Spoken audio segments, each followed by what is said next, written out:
J'ai pas entendu. Dis voisin. Le méchant a un rôle. Le méchant a un but. Il a une raison d'exister dans ta destinée. Alléluia. Je veux que nous puissions ouvrir nos Bibles et nous allons lire le livre de Psaume, s'il vous plaît. Allons-y en Psaume. Psaume, le chapitre 1er. Nous lisons à partir du verset 1er. Je lis la parole de Dieu. Psaume 1, à partir du verset 1er. Heureux l'homme qui ne marche pas selon le conseil des méchants, qui ne s'arrête pas sur la voie des pécheurs et qui ne s'assied pas en compagnie des moqueurs. Verset 2. Mais qui trouve son plaisir dans la loi de l'Éternel et qui la médite jour et nuit. Il est comme un arbre planté près d'un courant d'eau qui donne son fruit en sa saison et dont le feuillage ne flétrit point. Tout ce qu'il fait lui réussit. Alléluia. Amen. Mettez-vous, s'il vous plaît. La Bible dit tout ce qu'il fait lui réussit. Amen. Aujourd'hui, comme je disais tantôt, je veux parler en ce qui concerne le rôle du méchant dans la destinée.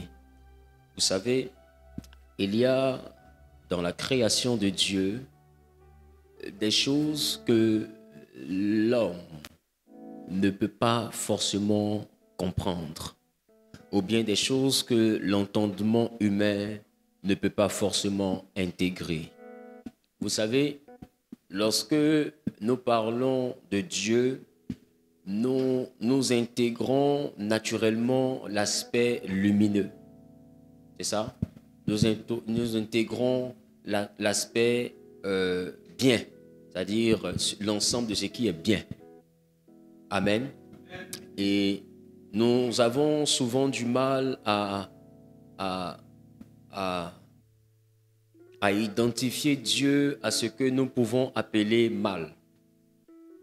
Majoritairement, nous identifions un autre personnage, c'est ça? Pour tout ce qui concerne le mal. Je veux parler un peu aux mathématiciens. Au début, quand nous sommes partis à l'école, on nous a appris qu'il y avait les nombres entiers, les nombres entiers naturels qui sont de combien à combien? Qui sont de 0 à l'infini, à plus l'infini. D'accord? Donc, nous considérons par exemple que nous avons ici ce point qui est au milieu, ce poteau qui est au milieu, qui est le point 0. Ce que on nous a appris que les nombres naturels, bon, prenons le panier, voilà, c'est plus facile. Ici c'est 0, là-bas c'est plus l'infini, ce poteau, et là-bas c'est moins l'infini. Ici c'est l'ensemble de tout ce qui est plus. Et lorsqu'on est parti à l'école, c'est comme ça qu'on a commencé à nous présenter la vie. On a commencé à nous présenter la vie comme étant l'endroit où tout est plus.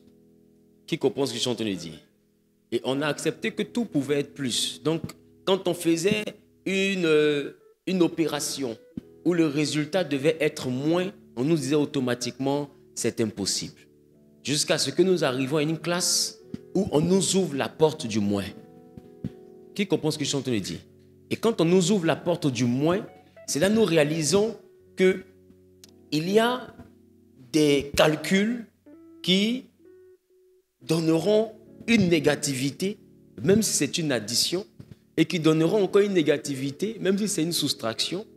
Et il y a des négativités qui donneront une positivité quand il s'agit d'une multiplication. Qu'est-ce que je suis en train de dire? Je suis en train de te dire que quand le moins se multiplie au moins, ça donne plus. Le plus, c'est le positif. On dit le moins, c'est le négatif. Mais d'abord, je ne vais pas parler de ces deux choses. Je vais parler d'abord du point 0, du plus l'infini et du moins l'infini. à considérer par exemple que je suis chrétien et en tant que chrétien, j'intègre que Dieu est l'ensemble de ce qui est positif. Ça veut dire que Dieu est de 0 à plus l'infini. Et je conçois que Dieu ne peut faire que ce qui est bien. D'accord?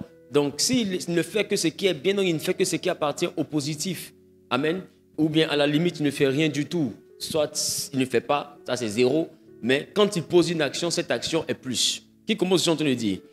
Maintenant, on nous enseigne que tout ce qui est moins là-bas est une œuvre d'un gars qu'on appelle...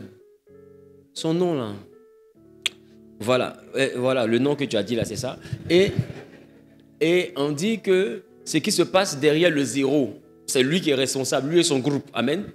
Maintenant, ce qui se passe devant le 0, c'est Dieu qui est responsable, lui et son groupe. C'est ça? Mais est-ce que vous savez que lorsque vous concevez les choses ainsi, vous rendez Satan égal à Dieu? Je reprends. À quel moment il y a égalité? Il y a égalité lorsque la soustraction des deux nombres donne 0 ou lorsque l'addition des deux nombres donne 0. Qui comprend ce que je suis en train de dire? Lorsque nous avons moins 5 et que nous additionnons moins 5 à plus 5, on donne quoi? 0. Donc, ça veut dire que moins 5 a la même dimension que plus 5 dans le monde positif. C'est une valeur absolue. Donc, cela veut dire que si nous voulons prendre l'ensemble des nombres qui existent, en allant de moins l'infini à plus l'infini, nous voyons systématiquement que le moins l'infini a la même valeur que le plus l'infini. Donc, écoutez très bien. Parce que quand on dit que Dieu est alpha et oméga, beaucoup commencent le alpha là à 0.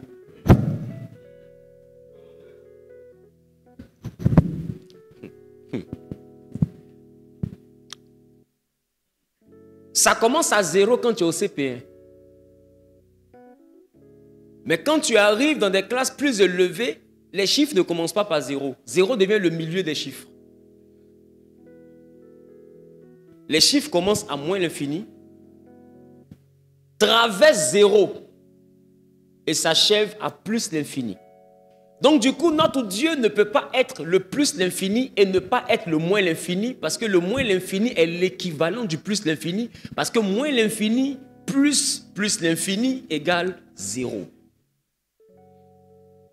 Donc lorsque je dis que Dieu n'est que le positif, je suis donc en train d'intégrer que Dieu et Satan ont une force égale. Qui comprend ce que j'essaie de dire? Du coup, Dieu ne peut pas être seulement que le plus. Voilà pourquoi la Bible dit, Jésus disait, il dit, le prince de ce monde des ténèbres, considérez que voici ténèbres, c'est l'ensemble de moi. Et on dit, le prince de ce monde des ténèbres vient, mais il n'a rien en moi qui puisse réclamer. Ténèbres, c'est l'ensemble qui part de 0 à moins l'infini. C'est ça? C'est ça? Et vous allez remarquer, et ténèbres, ce n'est pas 0 fermé, c'est 0 ouvert. Parce qu'en réalité, le 0 n'appartient pas au moins, il n'appartient pas au plus. Il est neutre. Je ne sais pas si je parle à quelqu'un.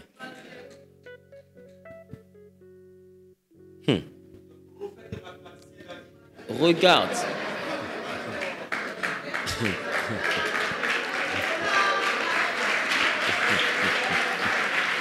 Bon, c'est bon, je m'en vais à la maison. Regardez. Considérons donc que le plus, c'est le royaume de la lumière. C'est ça? La Bible dit qu'il nous a transportés, c'est ça? Des ténèbres, c'est ça?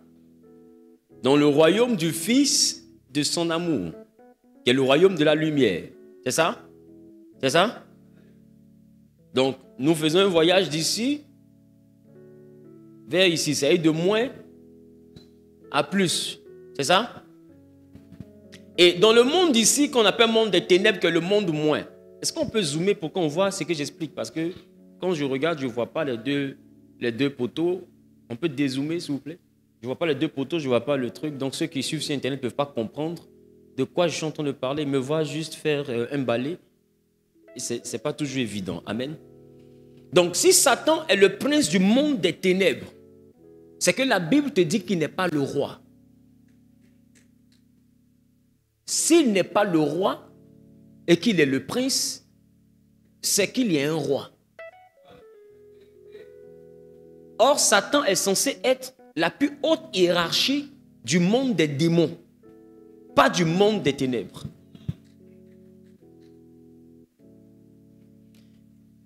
Satan est la plus haute hiérarchie du monde des démons, mais il n'est pas la plus haute hiérarchie du monde des ténèbres. Voilà pourquoi lorsqu'on arrive au niveau des ténèbres, on dit qu'il est le prince.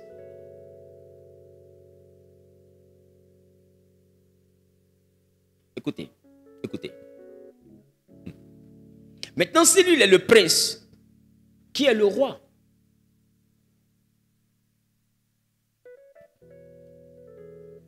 Et pourquoi il se comporte donc comme un roi? Il se comporte comme un roi parce qu'il est le roi du monde des démons. Mais il n'est pas le roi du monde des ténèbres. Les ténèbres ont un propriétaire. Et rien ne se passe dans les ténèbres parce que c'est un royaume sans l'accord du roi. Parce que dans un royaume, c'est le roi qui est la loi. Qui comprend ce que je suis en train de dire? De facto, dans les ténèbres, tout ne dépend pas du prince, mais tout dépend du roi. Et écoute-moi bien. Celui que tu appelles Dieu, qui est ton Père, il est à la fois le roi du monde obscur et le roi du monde de la lumière. Dieu n'est pas de 0 à plus l'infini. Dieu est de moins l'infini à plus l'infini. Voilà pourquoi on dit qu'il est infiniment grand. Parce que ce qui commence à 0 vers moins l'infini est finiment grand. Je reprends. S'il est de 0 à plus l'infini, alors il est finiment grand. Ça veut dire que il a une limite qui est 0 et il a une infinité qui est plus l'infini. Ça veut dire que Dieu a des limites. Or, plus que Dieu n'a pas de limites, alors il doit être infiniment grand dans le moins et infiniment grand dans le plus. Et l'infini dans les nombres s'appelle plus l'infini et moins l'infini. Donc Dieu devient le plus l'infini et le moins l'infini, ce qui fait de lui l'infiniment grand. Ça veut dire qu'il est roi ici et il est roi ici. C'est pourquoi vous allez voir dans le livre de Job que Satan ne se permet pas de s'engager dans un monde où il est censé avoir la main, parce que depuis Adam, il a pris le pouvoir entre griffes, c'est ça, du monde des hommes. Mais il dit à Dieu, ta main est sur lui, c'est pourquoi je l'évite, pour paraphraser, c'est pourquoi je l'évite. Mais vous devez remarquer une chose, et cette chose-là, je ne sais pas, pourquoi il n'interpelle pas les chrétiens? C'est pourquoi j'ai arrêté d'être chrétien, j'ai préféré être fils de Dieu. Je trouve que les chrétiens sont un peu bas. Être fils de Dieu, c'est mieux. Et j'ai un problème avec les chrétiens. Parce que dans le livre de Job, on écrit que Dieu a convoqué ses fils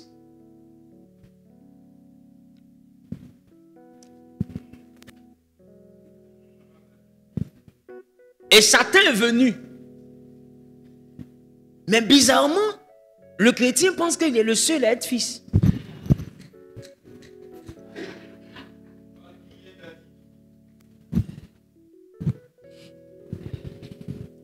Ça veut dire que Satan, s'il a reçu une convocation, c'est en sa qualité de fils. Parce que si je convoque mes enfants, les enfants du voisin n'auront pas d'invitation. Maintenant, comment Satan est négatif? Les anges sont positifs. Mais quand Dieu convoque ses fils, Satan, qui est la plus haute négativité du monde des démons, vient. Et les anges aussi viennent. Ça, c'était une réunion. Maintenant, dans le livre de Rois, il y a eu une deuxième réunion au temps d'Akab. À cette réunion, encore, Dieu a convoqué ses fils. Et là-bas, Dieu demande qui pourra mentir. Donc, parmi les fils, Dieu convoque ses fils. Et il cherche un fils menteur. C'est aberrant. Au fait,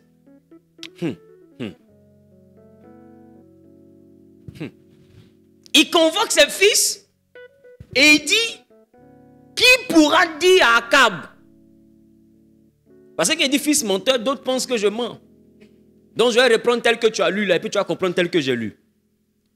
Qui pourra dire à Akab d'aller en guerre et qu'il aura la victoire et quand il va partir là-bas, il va mourir? Résumé.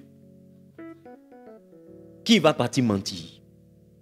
Dieu ne peut pas utiliser ce verbe. Ce verbe-là appartient à un de ses fils. La Bible dit il est le menteur, il est le père du mensonge. Donc ce verbe-là, Dieu ne peut pas l'utiliser, mais il ne peut que l'expliquer. Donc voilà comment Dieu cherche quelqu'un qui peut conjuguer le verbe d'un de ses fils sans prononcer le verbe de son fils. Maintenant, puisque ceux qui sont dans la lumière sont plus, et laissez-moi vous dire, la multiplication des plus ne donne pas de moins, mais la multiplication des moins.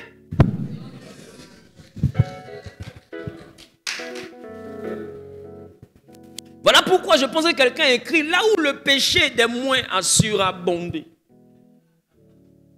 Bon, revenons ici. Et il convoque ses fils, mais ceux qui sont plus là, ils ne peuvent pas mentir parce que pour mentir, il faut être capable de sauter le zéro pour aller dans les moins. Or, peu importe leur volonté de multiplication, d'addition, peu importe leur concertation, leur conciliabule, ça ne peut pas donner moins.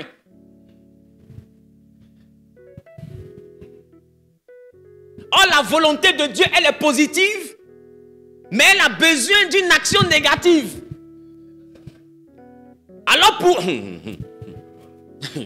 Qui comprend ce que j'essaie de dire? Pour donner la positivité, par l'action négative, la Bible dit parmi ses fils, c'est les fils plus. Dieu n'a trouvé personne parce que tous addition de plus, ça donne plus. Ça donne plus. Division, ça donne plus. Mais Dieu a besoin d'une suite, d'un résultat qui est plus, avec une action négative. Alors il va aller chercher où? La Bible dit, il y a un de ses fils qui a levé la main qui dit, envoie-moi. Et il dit, tu vas faire comment? Il dit, je serai un esprit de mensonge. Le gars là n'est pas plus. Parce que s'il est plus, il ne peut pas mentir. Je connais quelqu'un dans le ciel qui est woula, c'est-à-dire que dès qu'il y a commission, il porte ses chaussures, il saute. On l'appelle Gabriel. Il s'est souvent baladé dans la Bible depuis l'Ancien Testament. Qui le connaît? Il s'est souvent baladé qu'ils l'ont pris en otage un jour. Tellement ses coups sont trop. Mais ce jour-là, je n'ai pas vu Gabriel. Parce qu'il ne sait pas mentir. J'espère que quelqu'un comprend ce que je suis en train de dire. Écoute bien l'introduction. Et si tu ne suis pas l'introduction, tu peux me poursuivre dans le développement. Et cet esprit de mensonge-là va sur la terre, ment, Akab meurt, et c'est une chose positive. Oh. Maintenant ma question. Qu'est-ce qui a donné la chose positive?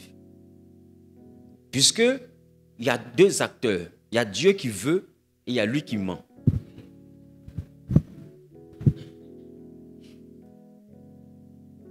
Je reprends. Je vous ai dit, l'addition et la multiplication des plus ne donnent que plus. Mais il y a un moins. Et le résultat doit donner plus, quelque chose de positif. Le moins dit, je vais mentir. Donc il faut qu'il s'associe à un autre moins. pour que les deux donnent plus. Or, le problème, c'est qu'il est parti seul. Mais quand il est parti avec l'accord de qui? Ça veut dire que quelqu'un s'est associé à lui. Or, celui qui s'associe à lui, il est moins l'infini.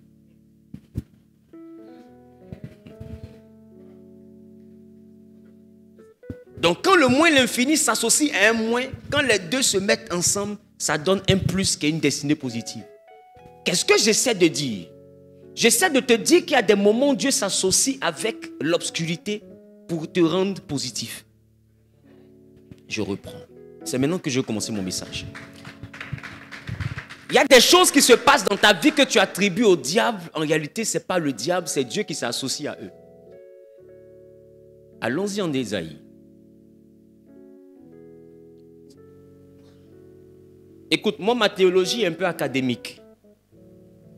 Qui remarque ça? Ma théologie pour ne pas dire même qu'elle est très académique. Donc, si tu as un problème académique, ça sera compliqué avec mon type de développement. Mais je prie que Dieu t'aide. Ésaïe 45, le verset 7 nous dit quoi? Et là, ça me plaît. Ésaïe 45, oui. Le verset 6. Non, verset 7, s'il te plaît. Verset 7. Je forme la lumière. Il dit, je forme la lumière. Et je crée les ténèbres. Vous voyez ce qu'il vient de dire? C'est-à-dire que du côté de la lumière, il forme. Quand on va du côté des ténèbres, il crée les ténèbres. C'est-à-dire qu'il y a des problèmes qui arrivent là, c'est lui qui crée. Et il y en a qui sont là et puis ils disent, Satan a fait quelque chose. Qu'est-ce que Satan peut faire? Au fait, je suis venu pour que tu détruises l'idolâtrie du diable. Amen. Tu l'as un peu trop élevé, il n'est personne dans ta vie. Il n'y a rien de négatif qui vient dans ta vie qui est pour origine le diable. Le diable n'est qu'un moins auquel s'associe le moins l'infini pour créer le plus dans ta vie. Écoute, quand tu sens l'odeur du diable dans ta vie, sache qu'il y a la porte de l'élévation qui s'ouvre. Je ne sais pas si quelqu'un comprend ce que je te le dis. Quand Dieu veut créer... Aïe, aïe, aïe, aïe, aïe, aïe. Quand Dieu veut créer quelque chose de bien, il t'envoie un moins. Et il prend son côté moins l'infini pour s'accorder au moins, pour donner l'accord au moins de venir te mettre dans l'épreuve. Et quand les deux se mettent ensemble, ça crée un plus. Donc l'épreuve te fait faire des preuves et t'envoie dans l'élévation. S'il y a un rôle que le méchant a dans ta destinée, c'est que le méchant est la marche d'escalier qui permet ton ascension. Je peux commencer. La Bible dit, je forme la lumière et je crée les ténèbres. Je donne la prospérité et je crée l'adversité. Non, j'ai beaucoup d'adversaires. Dieu dit, c'est lui qui crée l'adversité. L'adversité est un projet monté de toutes pièces par celui que tu appelles ton père.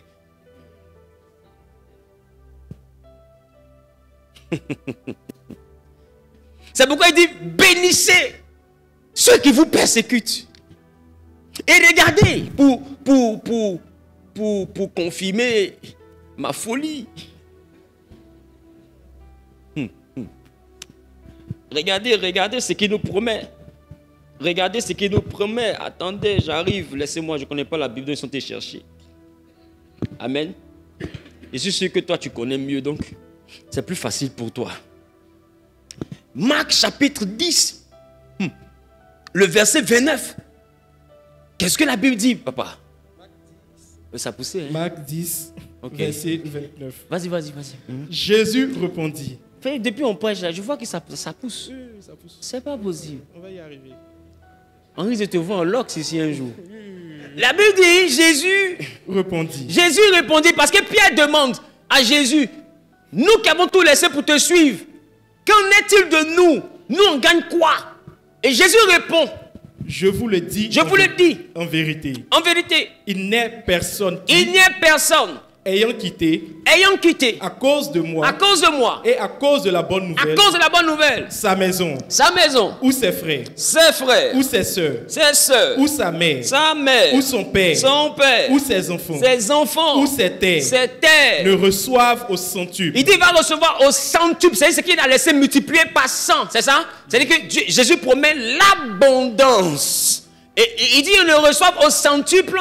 Présentement dans ce siècle. Donc ce qu'il a laissé, il reçoit le centuple de quoi? Le centuple En termes de quoi? de maison. Donc, il reçoit les maisons au centuple. Ensuite, Des frères. des frères au centuple. Ensuite, Des sœurs. des sœurs au centuple. Ensuite, Des mères. des mères au centuple. Ensuite, Des enfants. des enfants au centuple. Ensuite, Et des terres. des terres au centuple. Ensuite, Avec des persécutions. au centuple. Donc, ça veut dire que Jésus prophétise que dans ce qu'il te promet, il y a persécution. Maintenant, ma question, pourquoi Jésus ajoute la persécution à l'ensemble de tout ce qui est bien? Parce que la persécution viendra par la main du méchant et Dieu a besoin du méchant pour t'envoyer à l'autre niveau de ta promesse. Amen. S'il n'y a pas persécution, c'est que ton élévation a pris fin.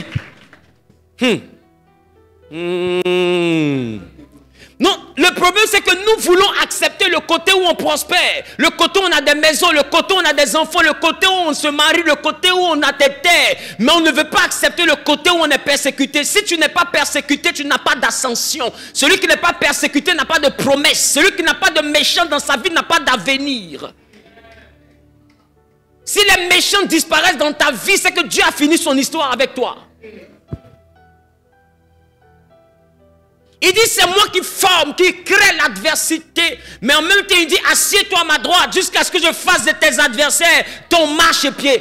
Mais regardez un peu le jeu de rôle. Le jeu de rôle de Dieu, c'est que Moïse le croise la journée sur la montagne. Il envoie Moïse comme prophète. Mais Moïse le croise la nuit dans sa chambre. Il descend pour tuer Moïse.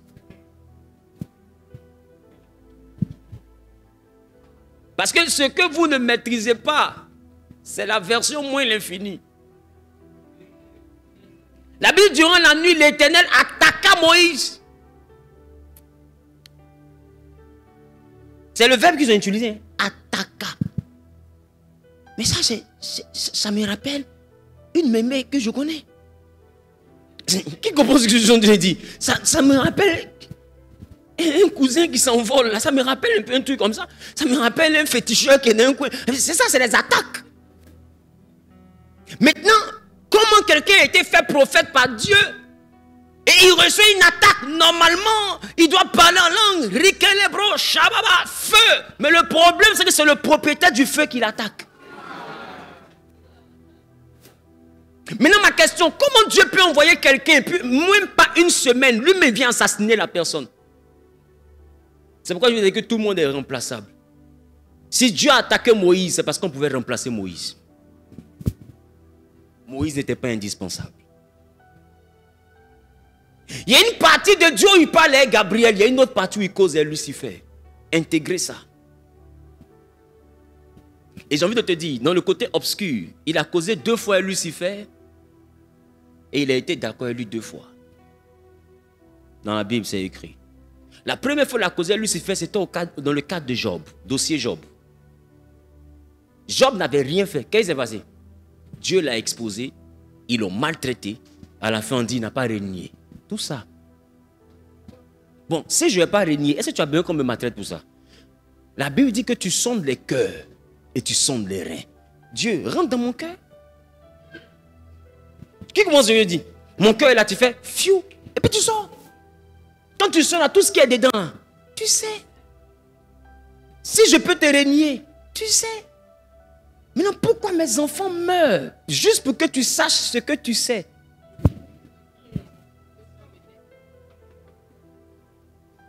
Attends, c'est quoi ça?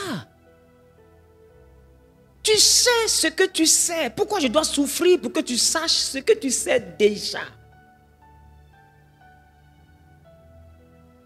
C'est pourquoi quand Jésus a dit à Pierre, pourquoi est-ce que tu m'aimes? La Bible, Pierre était triste, il dit, toi-même, tu le sais. Pourquoi tu me poses la question pour quelque chose que tu sais? C'est qu'il y a longtemps que Dieu joue ce rôle-là, nous. Il y a longtemps il fait cette comédie-là, nous. Il a fait ça à Pierre. Pierre dit, mais toi-même, tu sais, c'est que question qui ne finit pas.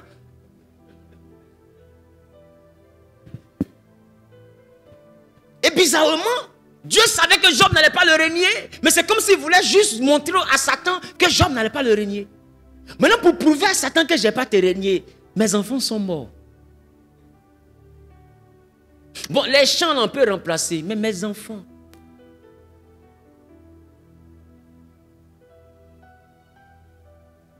Tu peux avoir d'autres enfants, mais tu ne peux pas avoir tes enfants. Il n'y a pas un enfant qui remplace un enfant.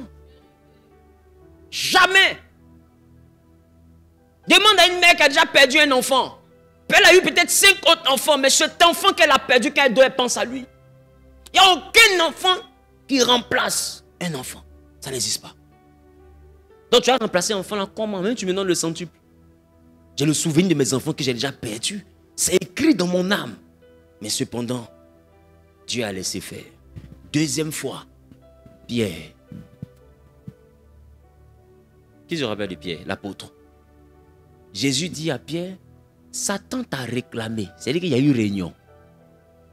Satan t'a réclamé pour te cribler comme le froment, mais j'ai prié pour toi. Et Jésus n'a pas prié pour que ça n'arrive pas. Il dit, j'ai prié pour que ta foi ne fasse pas défaut. C'est quelle gamme ça? En fait, si moi Jésus me dit, Zawi, Satan t'a réclamé, mais j'ai prié pour toi, il est le vieux. Non, merci. Parce que vraiment, Satan, son nom est trop bizarre. Quand son nom ne crie pas, c'est compliqué. Donc vraiment, il dit, non, je n'ai pas prié pour que ça ne se passe pas, j'ai prié pour que tu aies la foi. Aïe! C'est-à-dire que ce qu'il va me faire là, je dois garder la foi. Ça fait 2 fois. Et Jésus a dit quoi? Pour te cribler comme du froment, c'est-à-dire quoi? Pour percer ta chair. Pierre est mort comment?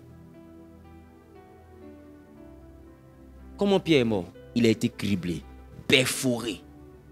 Jusqu'à lui-même, il dit, je ne me sens pas digne de mourir dans la même position que mon Seigneur. Permettez-moi de mourir renversé. Parce que si je meurs à l'endroit, c'est comme si je suis son semblable.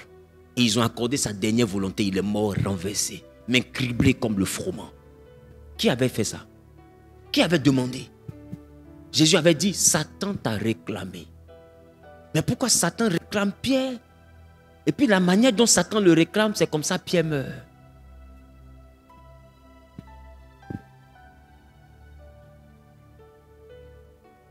Maintenant ma question, Jésus a le nom au-dessus de tous les noms. Satan réclame l'un de ses disciples et son disciple meurt comme Satan avait réclamé. Jésus dit, tout ce que j'ai prié, c'est pour que tu gardes la foi.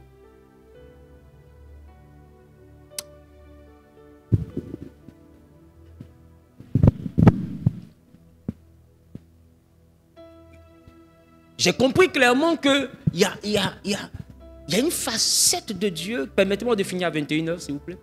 Il y a une facette de Dieu que les chrétiens n'intègrent pas.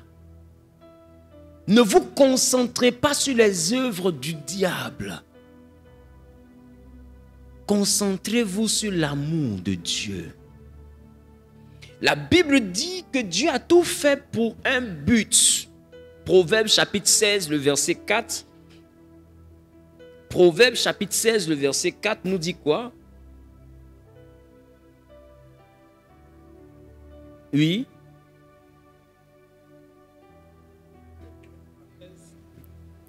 Proverbe 16, verset 4. Oui. L'Éternel a tout fait pour un but. On dit Dieu a tout fait pour un but. Oui. Même le méchant pour le jour du malheur. On dit même le méchant. Ça dit que Dieu a fait le méchant. Comment tu peux faire quelqu'un et puis il est méchant? Mais écoutez, reconsidérons le jardin. En Genèse chapitre 1, le dernier verset nous dit, Dieu a vu que tout ce qu'il avait fait était bon, le dernier verset. Maintenant ma question, tout ce que tu as fait est bon. Ça c'est au chapitre 1er. Au chapitre 2, on explique dans le détail ce qu'il a fait qui est bon. C'est ça, non? C'est ça? Très bien. Donc, c'est-à-dire que jusqu'au chapitre 2, tout ce qu'il a fait est bon. Le chapitre 3, on dit le serpent est un animal le plus rusé. Ça veut dire que le serpent fait partie de ce qui est bon.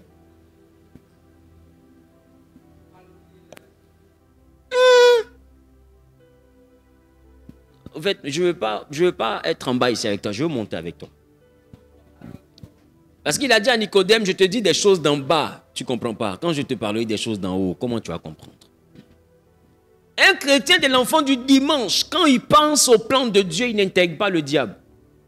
Oh, j'ai envie de te dire, il n'y a rien que Dieu remarque que Satan n'a pas vu.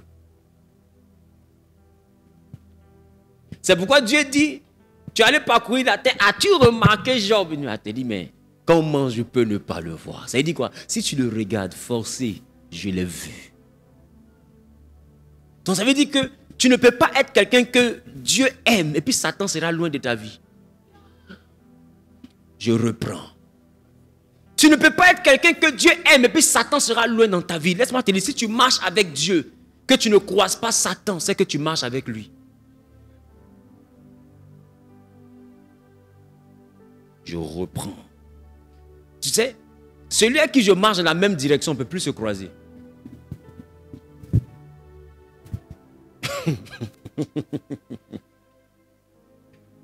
Aïe, aïe, aïe, aïe. Si je marche avec lui, attends, allons-y, marchons.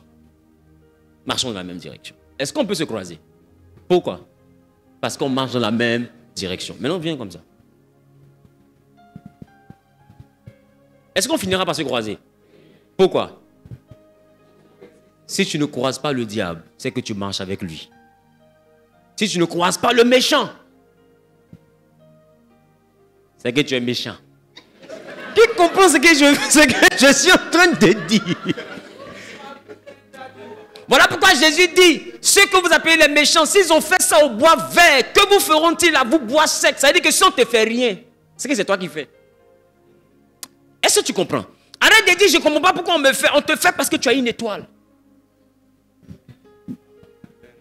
La Bible dit, de même qu'on l'a souverainement rabaissé, c'est ainsi que Dieu l'a souverainement élevé. Ça veut dire que l'action du méchant est proportionnelle à la dimension de ton ascension. Voilà pourquoi Jésus, pour garantir ton ascension, il dit que si tu veux me suivre, porte ta croix. Maintenant, ma question, la croix là, elle a été mise sur Jésus par ses amis ou par les méchants? Maintenant, quand Jésus te dit porte ta croix, qu'est-ce qu'il prophétise dans ta vie?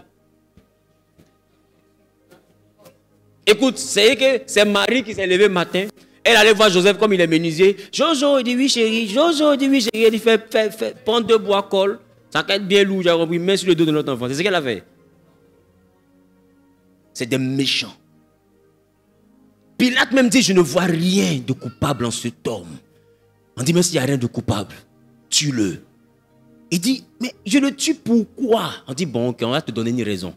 À la Pâque, là, il y a un qu'on te vend. Il y a un que tu nous donnes. Donne-nous le voleur ici. Raison par raison, tue-le. Voici comment Jésus est mort. Il n'est pas mort parce qu'il était coupable. Il est mort parce que le méchant, non, la croix qui est venue sur lui, là, ce n'est pas une croix de justice, c'est une croix du méchant. Maintenant, Jésus dit, vous voulez me suivre, vous aussi, portez votre croix. Ça veut dire quoi? Qu'est-ce qu'il prophétise? Maintenant, la Bible dit, la croix que lui l'a portée, la façon ça l'a souverainement rabaissé. C'est comme ça que Dieu l'a élevé. C'est-à-dire que notre Dieu, là, il n'élève pas si quelque part on ne t'a pas rabaissé.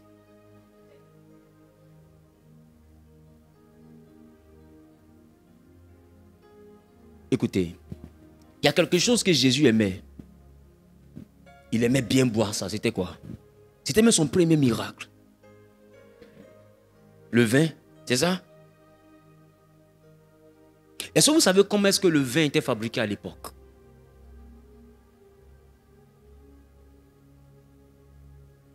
On piétinait. On piétinait. Jusqu'à ce que le jus sorte. Et c'est ça que Jésus aimait boire. Tu sais pourquoi? Parce qu'on devait le piétiner. Jusqu'à ce que sa gloire apparaisse. Et il n'y a pas une boisson qui symbolisait plus son parcours que le vin. Si toi ne peux pas te piétiner, c'est que Dieu ne peut pas faire sortir ton jus.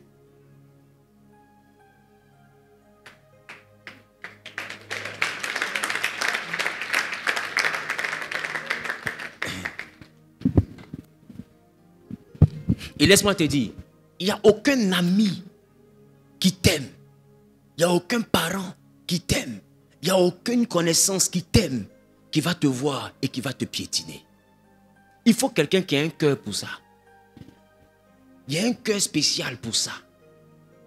Quand tu vois que ton propre parent commence à te piétiner, c'est qu'il a eu ce cœur-là. C'est un cœur, ce n'est pas une volonté. Ça fait qu'il y a des gens qui te font du mal sans regret. C'est eux qu'on appelle le méchant. Au fait, eux, pour eux, le mal qu'ils te font, là, c'est un service qu'ils te rendent. Et je t'assure, c'est un service qu'ils te rendent. Voilà pourquoi le méchant prospère. D'autres ont demandé, mais ils ne vont pas à l'église. Pourquoi ils sont méchants et plus prospères? Mais parce que c'est la méchanceté, leur ministère.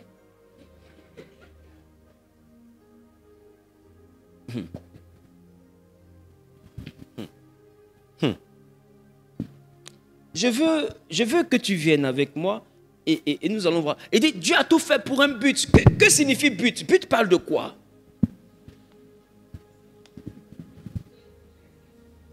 But parle de quoi? Quand on parle de but, on parle de quoi? Présentez-moi but. But va me parler de mané. Mané qui veut dire quoi? Répondre. Réponse, but ou obéir. Donc Dieu a tout fait pour obéir. Non, c'est lui que le méchant obéit. Il obéit à Dieu pour qu'il y ait le jour du malheur. Non, le méchant ne te fait pas de méchanceté parce qu'il n'aime pas ta tête. Non, il obéit. C'est-à-dire que par derrière, il y a quelqu'un qui l'instrumentalise.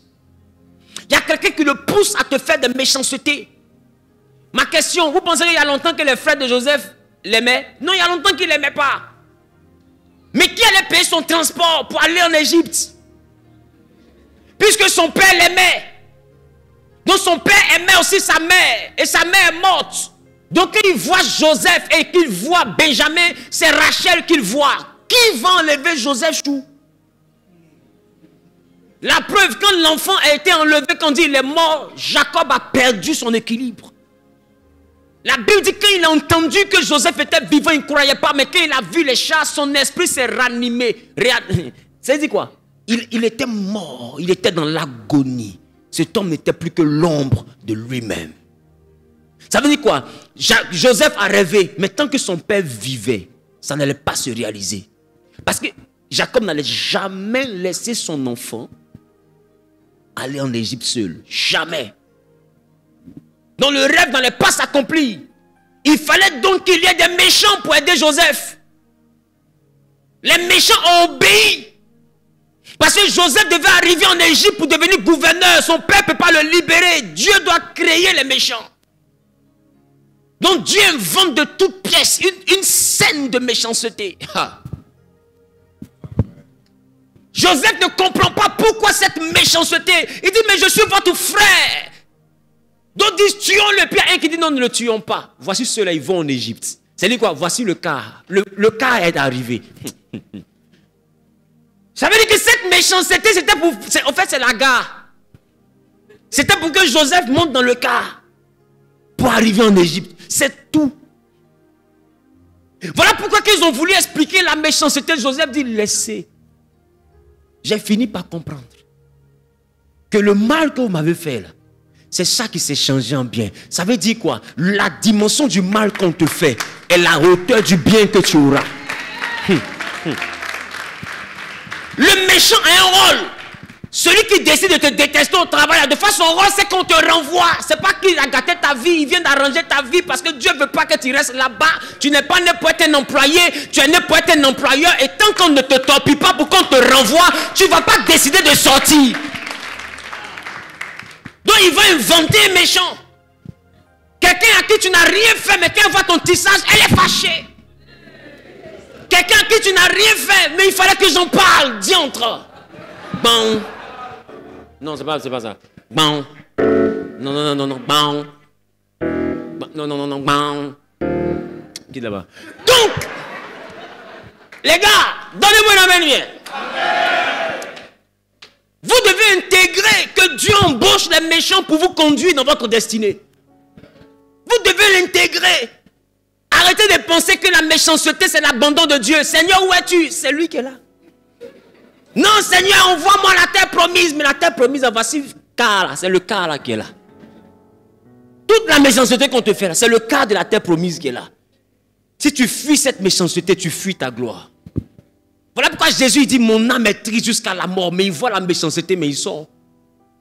Et il dit à Dieu, si tu peux éloigner la coupe. Dieu est resté silencieux. Tu sais pourquoi? Parce que tu es né pour être élevé au-dessus de tous les noms.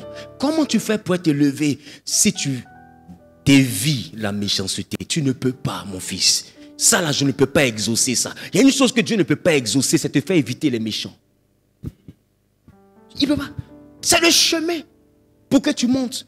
Voilà pourquoi fais attention à celui que Dieu a élevé sans l'éprouver. Celui qui a un témoignage et ton témoignage est qu'en lettres d'or, il n'y a pas de souffrance dedans. Il y a un problème dans son élévation. Donc toi qui viens t'élever, tu demandes pourquoi je souffre. Tu vas m'énerver. Tu souffres parce que c'est le chemin.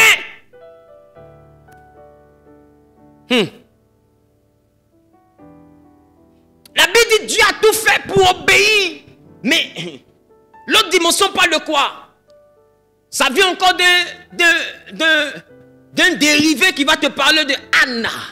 Mais Anna veut dire quoi? Pour répondre, pour prendre, pour exaucer. C'est-à-dire que Dieu a tout fait pour exaucer, même le méchant pour le jour du malheur. C'est-à-dire que le jour du malheur, là, c'est le début de ton exaucement. Donc quand on parle de but, c'est un exaucement. Et il dit même le méchant. Donc c'est dit quoi? Le méchant a un lien avec ton exaucement. Il ne faut même pas dissocier les méchancetés de ton exaucement. Les méchancetés font partie de ton exaucement. D'ailleurs, mais c'est le commencement de ton exaucement. Quand Dieu commence à t'exaucer, des problèmes tapent à ta porte.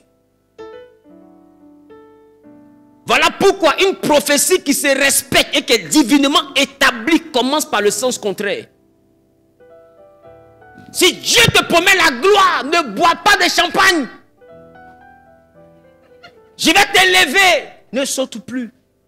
Va pleurer. Seigneur, fortifie-moi. Seigneur, aide-moi. Ne m'abandonne pas. Parce que écoute-moi, il va te faire passer parce que David appelle la vallée. Ce qu'il te promet, c'est le sommet d'une montagne. Mais la vallée, là, c'est la distance qui sépare deux montagnes. Et David dit, quand je marche dans la vallée, je ne crains aucun mal parce que je sais que tu es avec moi. Mais pourquoi il dit, je ne crains aucun mal? Parce que les méchants sont là. La vallée, là, qui dit que David est seul? C'est parce qu'il n'est pas seul qui dit, comme tu es avec moi, je suis rassuré.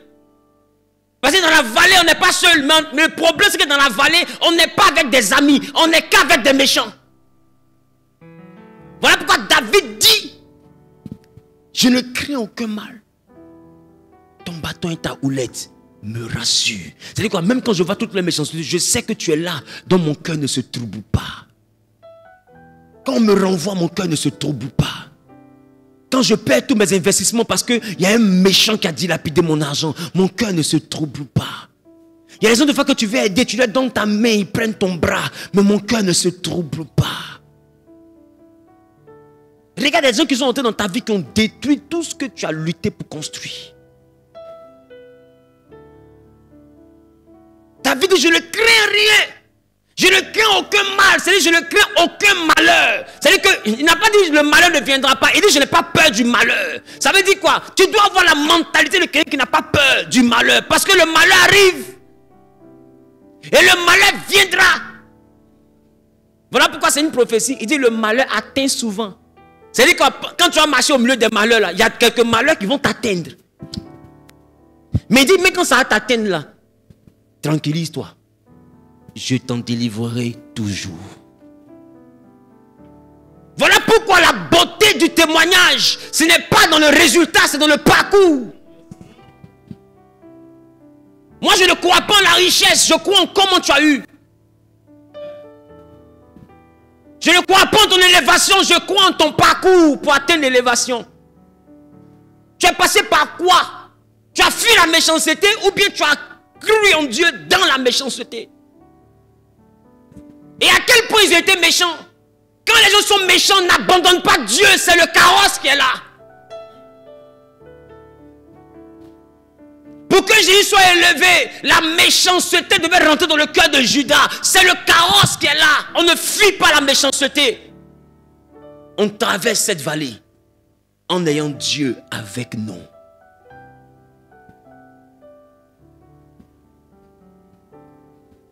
S'il est temps de pleurer deux fois quand tu croises le méchant, pleure, c'est ton droit.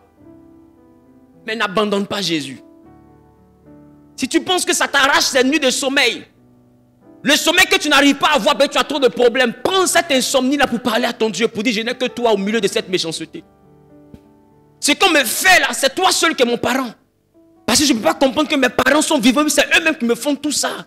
Je n'ai personne d'autre que toi. Tu sais que je suis là, je suis orphelin. Mes parents sont vivants, mais en réalité, ils sont morts.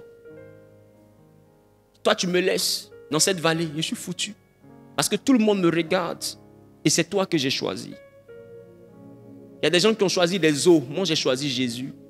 Il y a des gens qui ont choisi des masques. Moi, j'ai choisi Jésus. Il y a des gens qui ont choisi des fétiches. Moi, c'est toi que j'ai choisi. Et je n'ai pas falsifié ma foi. Je n'ai pas fait allégeance à un autre Dieu. Est-ce que tu vas me laisser périr avec le méchant? Le méchant aura-t-il raison de toi? Est-ce que la méchanceté et le malheur détruiront celui qui croit en toi? Ah. Les gars, vous ne pouvez pas dribbler la méchanceté. La Bible, elle est là pour exaucer, pour chanter. Dieu a tout fait pour un but, même les méchants. C'est lui qui ont dit quoi? Chanter. Voilà ça ici. Chanter. Chant. Alors, chanter. Mais écoutez-moi bien. Chanter là, c'est louer Dieu. Est-ce que tu sais que le méchant contribue à la louange du Seigneur? Ce que le méchant ne peut pas faire, c'est adorer Dieu. Or, la Bible dit que tout ce qui respire loue l'Éternel. Le méchant loue Dieu, mais ne peut pas adorer Dieu. Un jour, je vous parlerai de la différence entre l'adoration et la louange. Sinon, le méchant loue Dieu. Ce qu'il fait là, c'est chanter la gloire de Dieu. Parce que ce qu'il fait dans ta vie là, c'est la dimension de ce qu'on te fait qui va donner l'écho à ton témoignage. En réalité là, c'est un amplificateur. Plus les gens sont témoins de ta honte, plus ton élévation aura un son élevé. Si c'est deux personnes qui savent qu'on t'a honni, ta gloire au niveau de deux personnes. Qui commence à chanter le dire? Ah! Regarde, on dirait le chanteur dit quoi? Témoigner. Et on dit même le méchant pour le jeu de malheur. Donc le malheur du méchant vient pour ton témoignage.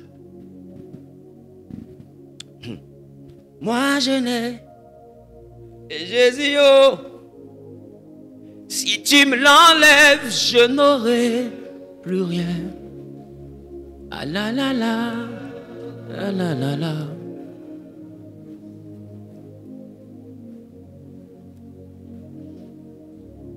Quelqu'un m'a dit pourquoi papa parle comme ça? Je parle comme ça parce qu'on va dans le monde des entreprises, on va croiser le méchant. Ils vont te faire des choses. Toi, tu vas te demander, mais où est le Dieu que j'ai prié pendant 21 jours? Ils vont te faire des... ils vont te presser. Tu vas dire, mais Seigneur, où es-tu? Écoute-moi bien, il est là, il t'attend au 6e mois. Il est là, il t'attend au 8e mois. Il est là, il t'attend au 4e mois. Il y a un autre qui va attendre au 10e mois. Il y a un autre qui va attendre au 12e mois. Ils vont te faire les choses là jusqu'à... Et puis le marché est bizarre. C'est bizarre, tu ne crois plus. Un matin, tu es découragé. Puis ton téléphone sonne. Parce que le malheur peut t'atteindre. Mais Dieu va t'en délivrer. Je ne sais pas si je parle à quelqu'un. Ne regarde pas la qualité de leur méchanceté. Plus c'est de qualité, plus ta bénédiction aussi sera de qualité. Non, il faut prier pour qu'ils fassent bien leur travail. Parce que c'est pourquoi Jésus, là, il a nourri Judas et puis il a caché. Sinon, il n'allait jamais pouvoir vendre. Il y a quelqu'un qui allait l'étrangler. Son nom c'est Pierre. Pierre dit à Jésus, Jésus dit, celui qui me trahit est à cette table. Et puis Pierre tape Jean comme ça. Comme c'est toi qui l'aimes, demande-lui, c'est qui? Parce qu'il me connaît, si c'est moi qui parle, il ne va pas te parler parce qu'il sait qu'il y a Djinzin. Donc toi, tout de même, Jean c'était un gars amour. Quand Jésus était là, il dormait sur les épaules de Jésus. Comment quelqu'un peut dormir sur la poitrine de son camarade garçon? C'est un peu bizarre. Mais comme à cette époque-là, il n'y avait pas gamme de ça.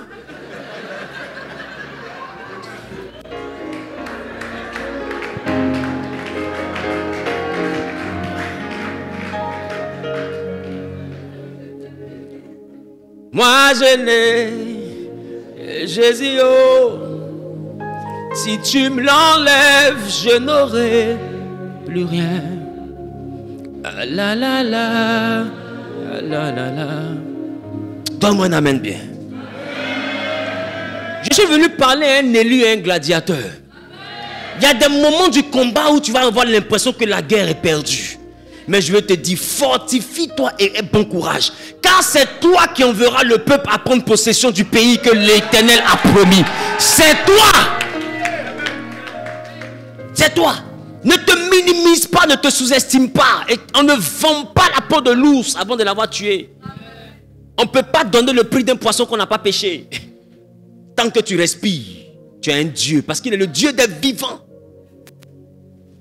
Ils te feront la guerre. Parce que c'est leur ministère. Ils vont te faire la guerre. Vouloir te détruire. Vouloir détruire ton commerce. Détruire tes finances. Détruire ton activité. Ils vont s'en prendre à ta vie. Ils vont s'en prendre à ton travail. Ils vont s'en prendre à ta réputation. Ils vont s'en prendre à tes acquis. Ils vont s'en prendre à tes économies. Ils vont s'en prendre à tes projets. Ils vont s'en prendre à tout. Même à ta santé. Mais ne crains rien. Ils vont s'en prendre à tes enfants, s'en prendre à ta femme, à ton mari, s'en prendre à ta mère. Mais ne t'inquiète pas, le malheur atteint souvent le juste, mais l'Éternel l'en délivre toujours. Qui est le juste si ce n'est celui qui a accepté Jésus comme Seigneur et Sauveur personnel? Qui est le juste si ce n'est celui que le sang de l'agneau a justifié, racheté, purifié, régénéré, restauré? Qui est le juste? Que ton cœur ne se trouble point. Le méchant a son rôle. Mais son rôle n'est pas de te détruire. Son rôle, c'est d'aider Dieu à te construire. Je ne sais pas si je parle à quelqu'un. J'ai compris que tout ce qui est arrivé à Job, c'est parce que Dieu voulait lui donner le centuple. Donc le méchant était venu pour qu'il y ait la multiplication. Parce que le centuple, ça veut dire quoi? Ce que j'ai multiplié par 100. Ça veut dire que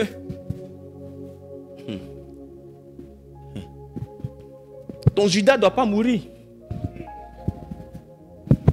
Et Pierre dit à Jean, demande c'est qui. Et Jean va me dire, maître, montre-nous qui c'est. Dis-nous.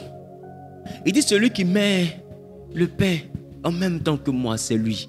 Tout le monde a vu, mais personne n'a pu comprendre. Pourquoi? Parce que Jésus a caché Judas. Parce que le méchant est là pour accomplir la destinée. C'est pourquoi plus tard Jésus va dire, je n'ai perdu aucun de ceux que tu m'as donné, si ce n'est Judas, le fils de la perdition, afin que la prophétie s'accomplisse. C'est-à-dire que la méchanceté de Judas devait accomplir la prophétie. Ne pensez pas que votre prophétie est rattachée à vos amis. Votre prophétie est rattachée aux méchants qui rentrent dans votre vie. Ils viennent pour que la prophétie s'accomplisse. Donc vous qui croyez que votre prophétie dépend de la douceur, laissez-moi tousser. Vous qui croyez que votre prophète, là pourquoi on te dit veillez et priez.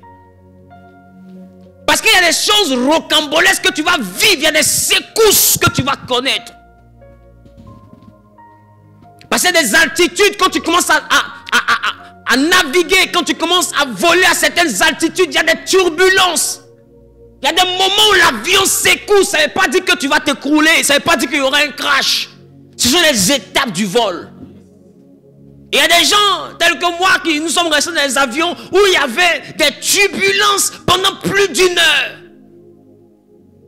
Et c'est là que j'ai compris l'importance du Seigneur Jésus. Parce qu'avant de rentrer dans l'avion, lorsqu'on était en train d'embarquer, il y avait en salle d'attente une jeune soeur. Elle avait des cheveux jaunes ici, rouges ici. Elle était dreadée, bizarre, tatouée à droite. Elle rentrait, elle appelait Abidjan. Ouais, j'arrive en tout gâté.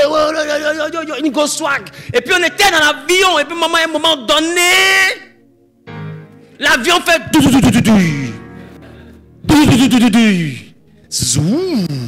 Et c'est quand on a vécu en haut là-bas.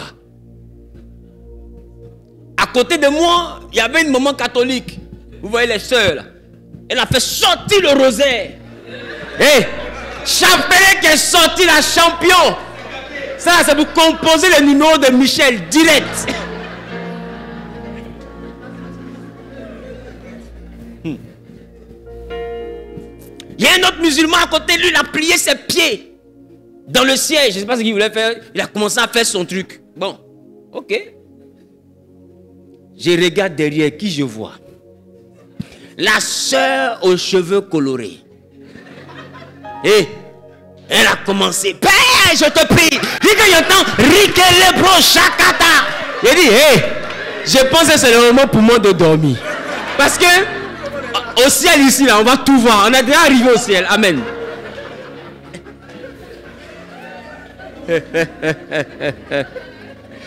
Et tant que tu n'as pas vu quelqu'un, il ne faut pas le juger.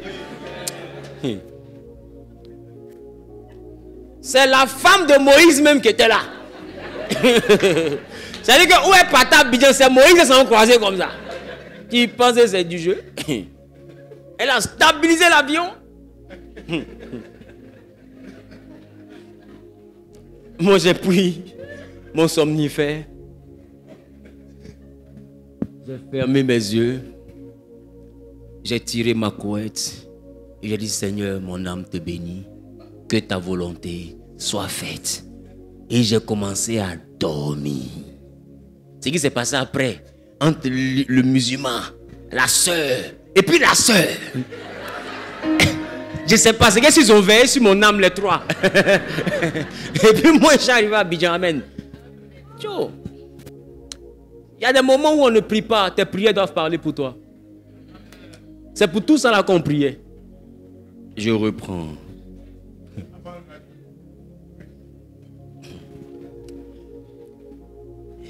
Je peux parler? Je peux chuter? Est-ce que je peux? En Jérémie, le chapitre 27, le verset 5. Jérémie 27, verset 5. Oui. C'est moi. Il dit, c'est moi qui ai fait la terre. Qui ai fait la terre. Les hommes et les animaux. Les hommes et les animaux. Qui sont sur la terre. Qui sont sur la terre. Par ma grande puissance. Par ma grande puissance. Et par mon bras étendu. Et par mon bras étendu. Et je donne la terre à qui cela me plaît. Il dit, je donne la terre à qui cela me plaît. Ça dit quoi? Je me lève, je donne la terre à qui je veux. Aïe. Mais ça ne dit pas pour toi. Champion, il y a quoi? Tu avais nous dit, c'est toi qui as fait la terre, les animaux, tout ça, on sait. Mais là, je donne ça. C'est la partie là qui m'intéresse. Il dit, je donne. À qui cela me plaît. À qui cela me plaît. C'est-à-dire que à qui il donne, ça ne dépend pas de sa qualité.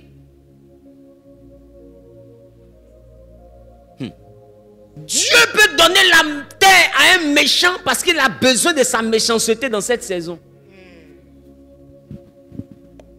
Et c'est pour justifier ça que Dieu est en train de parler beaucoup comme ça. Lis le verset 6, ils vont comprendre pourquoi Dieu est en train de dire, je donne à qui me plaît. Maintenant, oui, je livre tous ces pays entre les mains de Nebuchadnezzar. Ah, c'était pour ça que tu parlais comme ça. Il dit, maintenant je donne tous ces pays à Nebuchadnezzar. Roi de Babylone. Roi de Babylone. Mon serviteur. Mon serviteur. Je lui donne aussi les animaux des champs. Il dit, je lui donne même les animaux des champs. Pour qu'il soit assujetti. Pour qu'il lui soit. C'est-à-dire qu'il devient la première personnalité de la terre. Dieu dit, je lui donne la terre. Il n'y a pas une nation sur la terre qui ne sera pas soumise à Nebuchadnezzar. Il dit, Nebuchadnezzar est mon serviteur. Oh, qui est Nebuchadnezzar? C'est un méchant. Méchant d'une méchanceté méchante. Nebuchadnezzar est un idolâtre. Lisez plus tard, vous allez voir. C'est lui qui avait mis Daniel dans la fosse au lion. C'est le même Nebuchadnezzar qui avait mis Shadrach, Meshach, Abednego dans la fournaise. C'est-à-dire que lui te brûle vif. Juste parce qu'il ne se sont pas prosternés. Il vient et puis dit, bon, j'ai appris que vous ne vous prosternez pas. Bon, comme je suis là maintenant, prosternez-vous et puis on oublie. Il dit, ouais, il ne faut pas, tu vas te fatiguer. Non, on ne se prosterne que devant Dieu. La Bible, quand il a entendu ça, il a changé de visage. C'est ce que la Bible dit. Son visage a changé d'aspect. Et il dit, chauffez la fournaise 7 fois. Nebuchadnezzar, il est méchant et quand les méchants ont peur. Je ne sais pas si vous comprenez ce que j'ai dit. Maintenant, Dieu l'appelle mon serviteur. Comment son serviteur peut bâtir une statue à son effigie et puis il dit, on n'adore aucun autre Dieu. Si ce n'est pas moi. C'est-à-dire qu'il est devenu Dieu à Babylone. Les Juifs, les Babyloniens, tout le monde doit adorer un seul Dieu. C'est la statue de Nebuchadnezzar. Daniel a refusé. Parce qu'il a refusé, on l'a jeté dans la fosse au lion. Et Dieu dit, c'est mon serviteur. Maintenant, pourquoi Dieu l'appelle mon serviteur? Parce qu'Israël s'était corrompu. Au temps de Jérémie. Jérémie a annoncé la repentance. Il a parlé, il a prévenu le peuple, Ils n'ont pas écouté. Il a commencé à prophétiser la déportation. Il a commencé à prophétiser qu'ils allaient être assujettis. Maintenant, Dieu veut envoyer son peuple pour souffrir quelque part pendant 70 ans. Qui a un cœur qui est méchant, qui peut vraiment bien faire souffrir son peuple? Dieu a regardé sur la terre. Il ne voyait que des gentils. Mais quand il a vu un méchant, c'était un petit méchant. Il a cherché les méchants. Il n'y avait pas une bonne dose. Et puis il s'est levé comme ça. Il dit, Gabriel, aide-moi à chercher. Puis Gabriel dit, je connais quelqu'un. Il dit, c'est qui? Il s'appelle Nebuchadnezzar. Dieu regarde Nebuchadnezzar, sa méchanceté est exemplaire. Lui là, si c'est lui qui doit les maltraiter, ils vont comprendre qu'ils ne doivent pas avoir un autre Dieu que moi. Dieu dit, bon, comme il est méchant comme ça va. Donc je lui donne son salaire, c'est que pour maltraiter mon peuple, je le rends propriétaire de toute la terre. En fait, c'est comme si Dieu lui a donné un salaire. Il est devenu première puissance mondiale comme rémunération. Et ce que Dieu attendait de lui, c'est qu'il maltraite Israël. Donc Dieu a embauché un méchant pour faire souffrir son peuple, parce que son peuple avait déconné. Et Dieu a payé ce méchant en lui offrant la terre, même les animaux. Dieu dit, il y a une condition, il doit prendre le peuple-ci. Les envoie à Babylone. C'est un peu comme quand il y avait eu un président ici où les éléphants n'avaient pas bien joué. Je sais que ceux qui sont nés après 2005 ne peuvent pas comprendre. Ça aussi, c'est la vie. Moi, je peux te dire à l'époque. C'est tout ça là qui est dedans. Maintenant, ça ne veut pas dire que tes parents sont méchants, ça veut dire qu'ils sont lents. Donc, quand ils n'ont pas bien joué là, et qu'ils sont arrivés à Abidjan, quand on les a pris à l'aéroport, direction service militaire. Ce qui s'est passé dans leur ville là-bas. Quand ils sont sortis de là-bas, ils vont te courir pour aller à l'aéroport. C'est la première fois de l'histoire de la Côte d'Ivoire où les pros n'ont pas fait malin, ils n'ont pas cherché leur goût. Direction avion. Il y a des méchants que Dieu établit. Parce que deux fois le peuple n'entend pas sa voix. Et laisse-moi te dire, quand Dieu établit un méchant comme Nebuchadnezzar, ta prière ne le tue pas, ça fait qu'il grossit.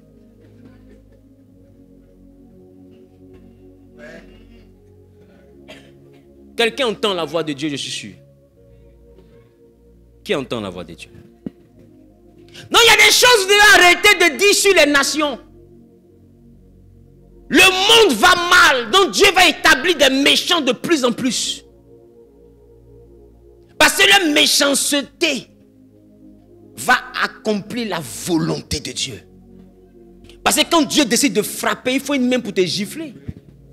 Parce que depuis Genèse, tu as vu sa main. Et d'abord Dieu dit, et la chose arrive. Comment ça arrive sans t'a dit? Parce que lui dit que la lumière soit. La lumière soit. Non, quand il dit je frappe, comment on frappe là? Est-ce que tu sais? C'est le méchant qui vient frapper quand lui dit je veux frapper. Qui comprend ce que je suis en train de dire?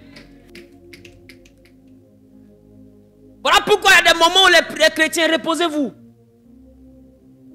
Vous verrez le méchant. Et le méchant vivra. Donc commencez à vous habituer. Oui, en Europe, partout, vous allez voir. Et les méchants grandiront en nombre. C'est une prophétie, arrêtez de vous fatiguer. Donc toi qui es chrétien, qui as une promesse, comprends que ta promesse c'est le but de Dieu. Et le méchant vient pour accomplir ta promesse.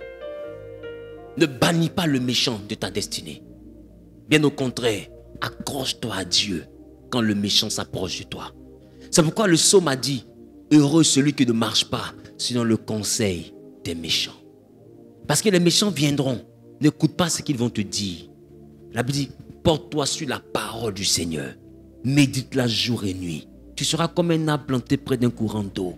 Tu vas donner ton fruit en sa saison. Et ton feuillage ne va pas flétrir. Tout ce que tu vas faire va réussir. Il y a quelqu'un que tu ne peux pas éviter. C'est le méchant. Mais tu n'es pas obligé de l'écouter. Ils seront méchants. Tu n'es pas obligé de te changer aussi en méchant ou en méchante. Laisse chacun faire son travail. Parce que je vois certains parmi vous, vous êtes tentés de vouloir devenir des méchants. Tellement ils vous ont fait les faux trucs. Vous êtes là maintenant, j'ai un pays d'aujourd'hui là. C'est fini. C'est pas ta destinée. Regarde, ce n'est même pas joli et toi. Tu essaies de te fâcher jusqu'à quand il peut avoir ta main tirée. C'est ça là, je t'ai dit, il faut éviter. Le méchant là, quand il se fâche là, il n'y a rien qui lui fait rire. Quand il fait comédie même là, ça le rend encore plus méchant. Je ne sais pas si tu comprends ce qu'il dit. Tu ne peux pas l'adoucir, il est méchant.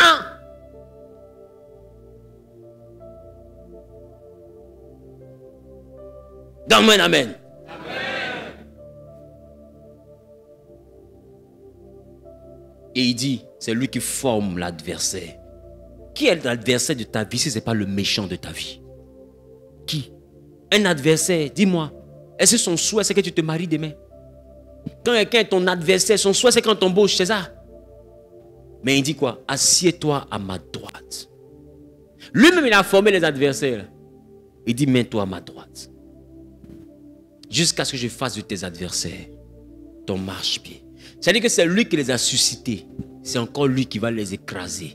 Tu n'as pas besoin de te battre avec eux. Reste à la droite de Dieu. Reste à la droite. Tu n'as pas besoin de te battre. Reste à la droite. Assieds-toi dans la présence de Dieu. Il fera de ces méchants-là ton marchepied.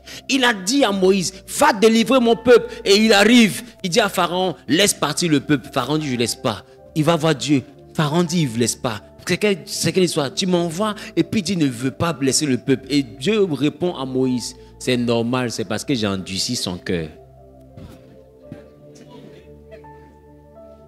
Quelle incohérence divine! Tu m'envoies pour qu'il les laisse partir. Normalement, tu dois ramollir son cœur.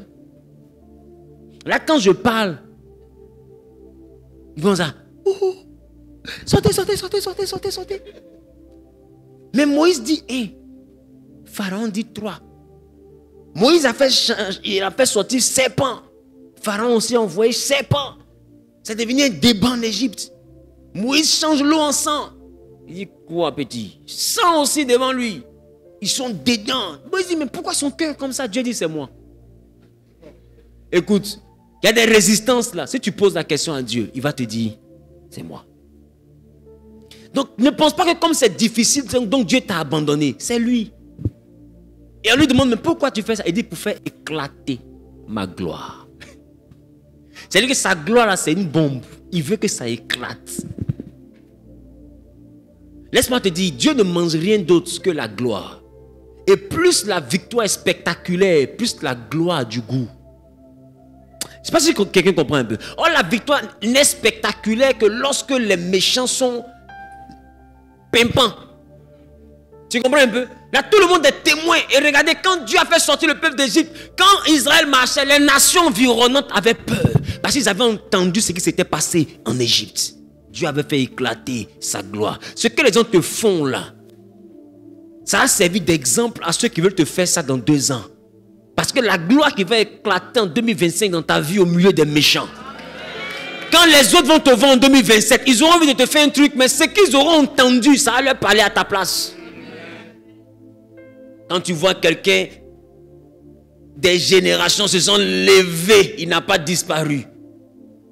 Et c'est toi. Donc ces victoires-là ne t'ont pas parlé.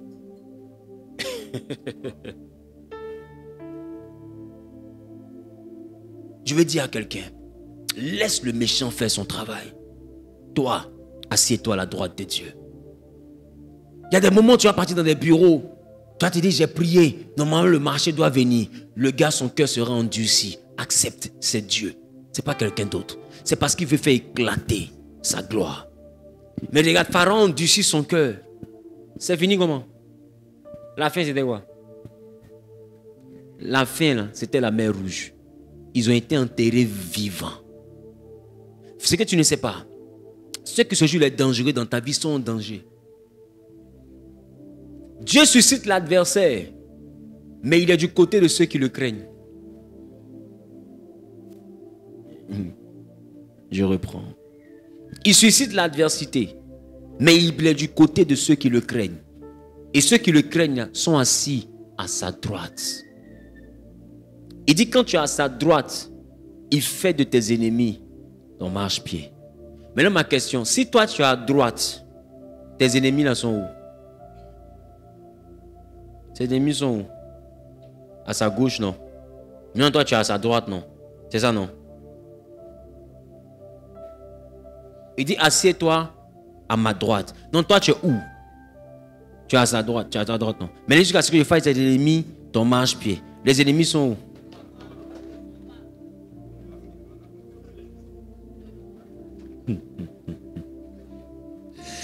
Aïe, aïe, aïe, aïe, aïe, aïe, aïe.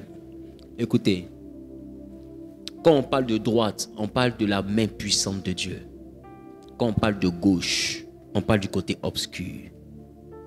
Voilà pourquoi Jésus qui est lumière, quand il est monté, il s'est assis à la droite de Dieu. La droite n'est pas une position, la droite c'est une dimension. Est-ce que vous comprenez? Tes adversaires là, ils sont à sa gauche. C'est l'armée de l'obscurité, le côté moins. Est-ce que vous comprenez ce que je suis en train de dire? Et vous allez comprendre une chose. Le côté moins, là, Dieu l'utilise pour être ton marche-pied parce que ça va te servir d'escalier. N'aie pas peur. Toi, assieds-toi à sa droite. Maintenant, ma question. C'est où le côté fort d'un homme? Sa droite ou sa gauche? Qui dit la droite? Qui dit la gauche? Le côté fort d'un homme, c'est sa gauche. Dans le corps humain, les organes vitaux sont alignés où?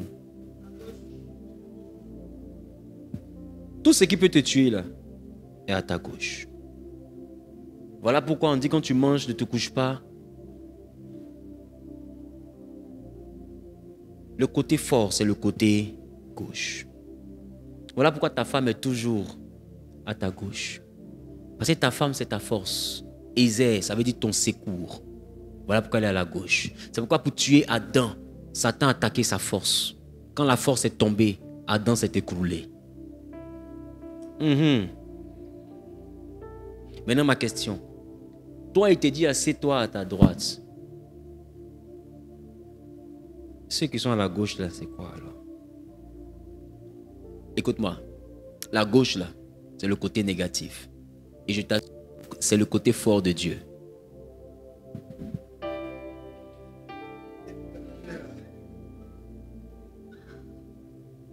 Et c'est là que je vais terminer.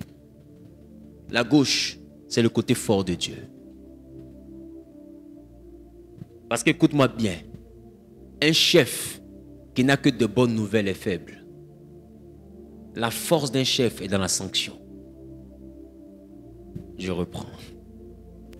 Celui qui ne peut pas sanctionner n'a pas de pouvoir. La force du pouvoir, c'est la sanction. Est-ce que vous comprenez ce que je suis en train de dire? Maintenant, ma question, qu'est-ce qui nous a convertis? La droite de Dieu ou la gauche de Dieu?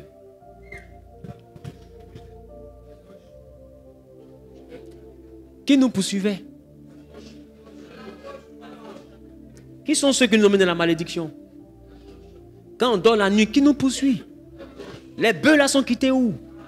Mari de nuit, il est quitté où? Chômage est quitté où? Pourquoi on cherche Dieu? Pour vaincre la gauche. Donc qu'est-ce qui a fait qu'on a aimé Dieu? Qu'est-ce qui a fait qu'on a s'est caché chez Dieu?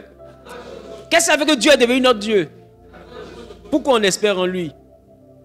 Pourquoi on a peur de le quitter? Parce qu'on sait qui nous attend.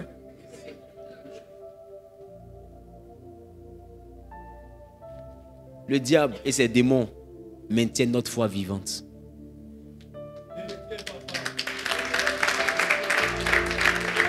C'est parce qu'ils te poursuivent que tu pries. S'il n'y a plus de menaces, il n'y a plus de sacrifices. Voilà pourquoi au ciel, on ne va plus prier. Parce que tu sais pourquoi? Avant d'aller au ciel, Satan ou ses démons, ils seront tous jetés dans le feu. Bon, si ceux qui nous poursuivent sont dans le feu. Voilà pourquoi au ciel, on va danser pour l'éternité. Parce que quand tous ceux qui te menacent sont dans le feu, toi, tu ne peux que danser pour l'éternité. Qui aura tant de Dieu si tout va bien? Et balle poussière au ciel. Et c'est pour ne pas qu'il y ait balle poussière, mais qu'il a fait que le sol est carrelé et c'est un or massif. Parce que poussière allait nous tuer là-bas encore. Qui comprend ce que je suis en train de dire? Je vous assure. C'est pourquoi prends le temps, remarque. Quand ta vie de prière commence à prendre un coup, qui tu commences à voir la nuit? Les maris de nuit, les attaques, les maladies bizarres, les sortilèges. Tu sens les oppressions. Tu sens que l'ennemi est sur toi. Et tu te dis, il est temps que je prie. Ce qui te donne de courir vers Dieu, c'est la gauche. Et il te dit, toi, assieds-toi à la droite. Maintenant, ceux qui viennent de la gauche, là, quand ils te poursuivent et que toi, maintenant, tu as compris le but pour lequel Dieu les envoie à te poursuivre et que tu t'assois à sa droite, là où lui te veut dans sa volonté, alors qu'est-ce que lui il fait? Il dit, ils viendront à toi par un chemin, mais ils s'enfuiront par 7 chemins. Pourquoi ils s'enfuient? Parce que c'est lui qui les a envoyés. Écoutez, arrêtez de penser que le monde est un hasard. Le monde est un film. Nous sommes des acteurs. Dieu est le scénariste et en même temps le producteur du film. Dans son film là, quand Kissi Delta fait son film, le père dit, Go, tu as marié Clé-Clé. Tu l'as d'abord, il a marié Delta. Tu as marié Clé-Clé, c'est mon film. Si tu n'es pas la mariée, sors. C'est mon film. Et dans son film là, celui qui dit tu es mort, tu es mort. Les tontons qui meurent tous les jours dans les films, quand il y a ils sont vraiment morts. Mais ils sont morts où? Dans le film. C'est mon film. Si ça arrive au moment, il dit Paul, tu es mort. Tu es mort. Qu'est-ce que tu fais? Ya! Et puis il dit coupé. Il n'est pas bien mort. On reprend. Action. Ya! Coupé. Jusqu'à ce que tu meurs bien. Et puis c'est pour ça qu'on te paye. Qui comprend? Et puis dans le film là, il y a un tonton là. Il s'appelle Bolo. Il n'est jamais joli dans le film. Je suis sûr que vous ne l'avez pas connu, les Yang qui sont venus après là. Qui connaît Bolo Yang? Son visage est serré comme ça, on dirait quelqu'un qui est mort. Il ne sourit pas. Mais laisse-moi te dire, il est méchant. Et des fois ta maman, quand elle réaffirme toi, quand elle le voit comme ça, lui il m'énerve, regarde comment il est vilain. Regarde comment il est vilain, quand il peut être méchant comme ça. Maman, c'est son travail. Ils l'ont embauché pour ça. Qui voit le côté subtil de ce que je m'apprête à dire? Quand il cherche son visage là, c'est là on le paye bien. S'il commence à rire, ils vont le renvoyer. Laisse les méchants faire leur travail. Toi dans le film là, trouve ton rôle et puis joue ta partition. Mais comprends que le méchant, le bon, c'est des acteurs entre les mains du scénariste. Tu n'écris pas le scénario, tu appliques le scénario. Donc laisse celui qui doit être méchant faire sa méchanceté. Toi ne change pas ton rôle. Ton rôle là, c'est que quand le méchant te frappe, à un moment donné tu es par terre et puis tu commences à te souvenir. Tu vois tes enfants. Tu vois ça? Les faux trucs comme ça, on a vu ça. Tu vois tes enfants. Tu vois ta femme, tu vois ça? Tu vois ta femme. Tu vois comment ils avaient tué ton papa. Et puis il y a un morceau maintenant. Tu vois un peu, puis tu te lèves et puis ça y a ralenti. Si c'est film indien, tu es mort.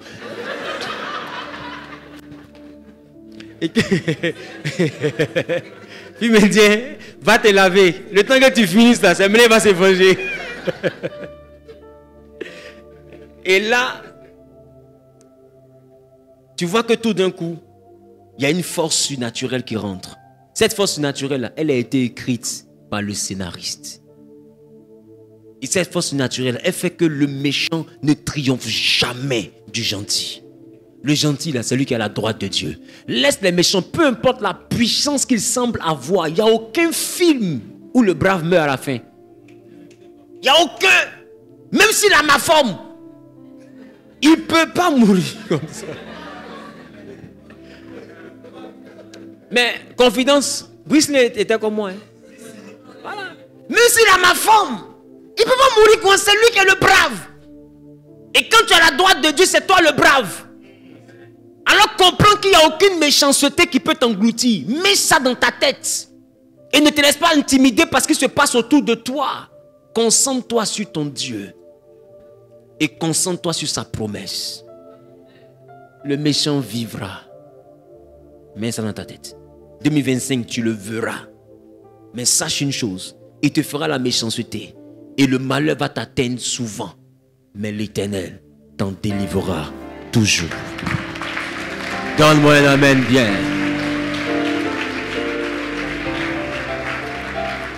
Il y a des gens pour qui il ne faut pas prier pour qu'ils changent. Il faut les prendre comme ça. Donne-moi un amen bien. Dis avec moi, Père. En ce jour, donne-moi le cœur pour comprendre ta volonté. Donne-moi la capacité de comprendre ton plan. Au nom de Jésus-Christ, donne-moi la capacité d'intégrer ta volonté. Celle dans laquelle tu utilises le méchant pour ton but. Les frères de Joseph, par leur méchanceté, ont participé à son ascension. Nebuchadnezzar a appliqué ta volonté. Judas, par sa méchanceté, a élevé ton fils au-dessus de tout nom. Et moi, dans la vallée, je ne crains aucun mal, car tu es avec moi. Car tu es avec moi. Ta houlette et ton bâton me rassurent. Et cette année, ils viennent à moi par un chemin, mais ils s'enfuiront par 7 chemins. Au nom suprême de Jésus-Christ.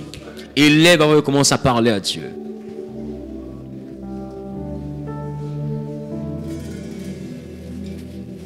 Dans l'assemblée des saints, assoiffé je me tiens. Ton onction descend sur moi. Conscient que mon destin est dans le creux de tes mains. Que ton onction descend sur moi. Dans l'assemblée des saints, assoiffé je me tiens. Que ton onction descend sur moi. Conscient que mon destin est dans le creux de tes mains.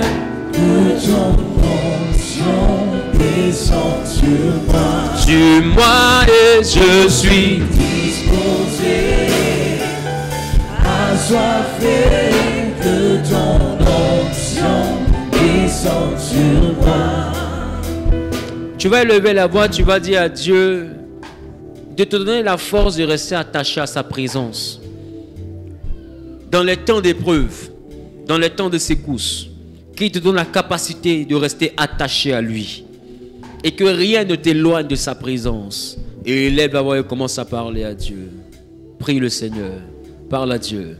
Sur moi et je suis Disposé, assoiffé. assoiffé, que ton onction descend sur moi. Sur moi et je suis Disposé, assoiffé. assoiffé, que ton onction descend sur moi. Sur moi et je suis Disposé, assoiffé, que ton onction descend sur moi. Alléluia. Donne-moi un amen bien.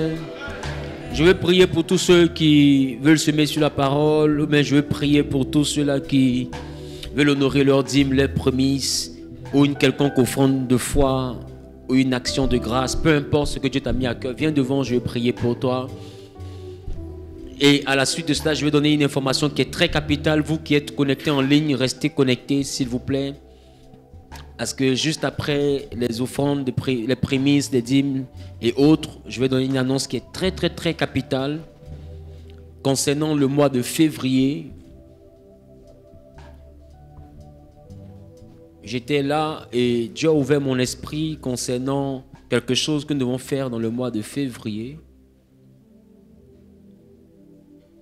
Je crois que c'est aussi une dimension qui va nous aider à monter dans les choses de Dieu. Alléluia. Je prie que l'Éternel bénisse ta dîme, bénisse ton offrande. Toi qui as fait ton offrande de possession de la parole, que Dieu te bénisse. Toi qui es en ligne, qui fais ton offrande via les canaux qui sont affichés à l'écran, que Dieu te bénisse. Que Dieu bénisse les dîmes, que Dieu bénisse les prémices, que Dieu bénisse les actions de grâce, que Dieu bénisse les offrandes de foi, que Dieu bénisse toute action réellement pour laquelle tu es en train de semer. Que l'Éternel te bénisse, qu'il t'exauce, qu'il rende votre grenier capable d'abondance et de surabondance, qu'il vous bénisse d'une très très bonne santé et qu'il vous donne de pouvoir rester ferme face aux ruses, aux attaques du diable et des adversaires. Que l'Éternel vous donne de voir sa main et sa fidélité dans tout combat, dans toute réalité de votre vie au nom suprême de Jésus-Christ. Que le bonheur et la grâce s'attachent à votre vie. Au nom de Jésus, j'ai prié. Quelqu'un a dit Amen, Pierre. Alléluia. J'ai une bonne nouvelle, c'est pourquoi je veux que tu acclames Dieu pour ma vie, parce que je t'aime beaucoup.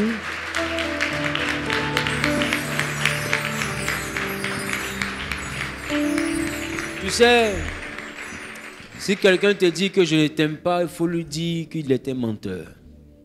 Je t'aime beaucoup et la nouvelle que je veux te donner, si je ne t'aime pas, je ne peux pas te donner cette nouvelle. Amen. Nous avons un programme dans le mois de février qui va engloutir la Saint-Valentin, faisant que tu ne pourras pas fêter la Saint-Valentin.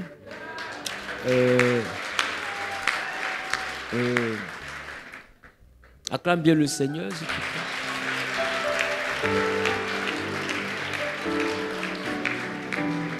Pendant que d'autres seront en train de partir à l'hôtel, toi tu seras en train de jeûner. Parce que... Voilà, acclame le Seigneur, c'est bien, voilà. Nous avons 12 jours de jeûne. C'est pas un fruit, attendez. C'est pas un fruit. C'est 6h, 18h. Nous commençons le 10 février et nous terminons le 21 février. Acclame le Seigneur, acclame le Seigneur, acclame le Seigneur. Voilà.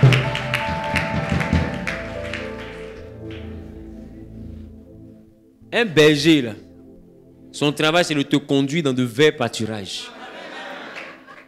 Voilà. Et nous sommes dans une année où on va prier, on va jeûner, on va travailler et on va réussir. Voilà le point. Voilà, maintenant, toi qui veux faire autre chose de ta vie, c'est ta vie. Voilà, donc tu vas dire, ah, il exagère, il faut manger. Mange, amen. C'est ta nourriture, c'est ton ventre, c'est ta vie. Le thème de ces 12 jours, c'est posséder les 12 bénédictions des fils de Jacob. Vous devez comprendre que les fils de Jacob, en Genèse 49, ne sont pas simplement des enfants sur qui Jacob parlait, mais les fils de Jacob sont 12 dimensions de grâce et de bénédiction. Il est important que nous puissions rentrer en possession de ces grâces depuis celui qu'on appelle Ruben jusqu'à celui qu'on appelle Benjamin. L'enseignement, j'étais en train de méditer, j'étais au salon et puis Dieu a ouvert mon esprit et j'ai commencé à écrire. Parce que c'est comme ça que moi les choses viennent de mon esprit. Et pendant qu'il m'enseignait sur ce que je devais dire par rapport au fils de Jacob, je trouvais ça exceptionnel parce que même moi-même, je n'avais jamais entendu un tel enseignement. C'était beau. Et en même temps qu'il me parlait, il me parlait de 12 jours et il me parlait de ce thème et il me parlait du jeûne. Je porte le nom de pasteur parce que je gère une église, mais je suis prophète de ministère. Ça, je veux que vous puissiez l'intégrer. Amen. Et quand Dieu m'a parlé, j'ai automatiquement instruit les frères chargés des créas pour qu'ils nous mettent en place ça. Les créas, les affiches pour le programme. Il y a des portes de par les fils de Jacob auxquelles nous aurons accès à certaines choses extraordinaires contenues dans la Bible. Amen. Vous savez, il y a eu 12 fils de Jacob. Pour rentrer à Canaan, la terre promise, Josué a fait mettre 12 pierres dans le Jourdain, une pierre pour chaque fils de Jacob. Et ce sont ces 12 pierres-là qui ont ouvert le Jourdain pour que le peuple ait accès à la terre promise. Quand Jésus est arrivé, il a choisi 12 disciples. Vous allez remarquer que le chiffre 12 se répète dans la Bible. J'ai des choses que je vais pouvoir partager avec vous et durant ces 12 jours, les soirs, nous serons ici. De 18h30 toujours à 20h30, comme on a eu la capacité de le faire. Et je vais donner l'enseignement. Il ne sera pas disponible sur YouTube, ni sur Facebook, ni sur Instagram. Amen. Il sera disponible sur Zoom ou en présentiel. Le 21 février tombera un vendredi. Ce vendredi-là sera un vendredi où on aura une veillée. Pour que vos frères qui sont très loin aient la capacité de venir, pour qu'ensemble on puisse clôturer ce programme. Amen. Et le vendredi, on aura la veillée de 21h à 6h du matin. Ça sera un moment merveilleux et je veux que vous puissiez déjà vous préparer psychologiquement, voilà, à cette dimension à laquelle Dieu nous appelle. Alléluia. Donc, fortifie-toi et prends courage. Amen. Et mange. Mange. Amen. Mais c'est un jeûne qui ne sera pas compliqué. Pourquoi? Parce que on mange le soir. C'est différent des 21 jours, on ne mange rien jusqu'à 21 jours. Là, c'était chaud. Amen. Pour qui c'était vraiment chaud? Voilà. Maintenant, nous avons les temps de prière sur Instagram. Qui prie avec nous sur Instagram? Qui ne sait pas qu'il y a les temps de prière sur Instagram? Ah oui. Il y a matin en prière, il y a midi en prière et il y a le soir en prière. Sur Instagram, il y a la prière d'1 heure de temps, de 6h à 7h, de midi à 13h et de minuit à 1h. Non, sur Telegram plutôt. Ah, j'ai confondu, excusez-moi. Sur Telegram. Qui fait la prière avec nous sur Telegram? Voilà. Et à partir de ce jeûne qui va débuter, nous n'aurons plus 1 heure de prière sur Telegram, nous aurons plutôt 30 minutes de prière. Amen. Les 30 minutes vont se répartir comme suit. 30 minutes de 6h à 6h30, 30 minutes de midi 00 à midi 30, 30 minutes de 18h00 à 18h30, 30 minutes de minuit 00 à minuit 30. On va borner les 6 blocs horaires de la journée.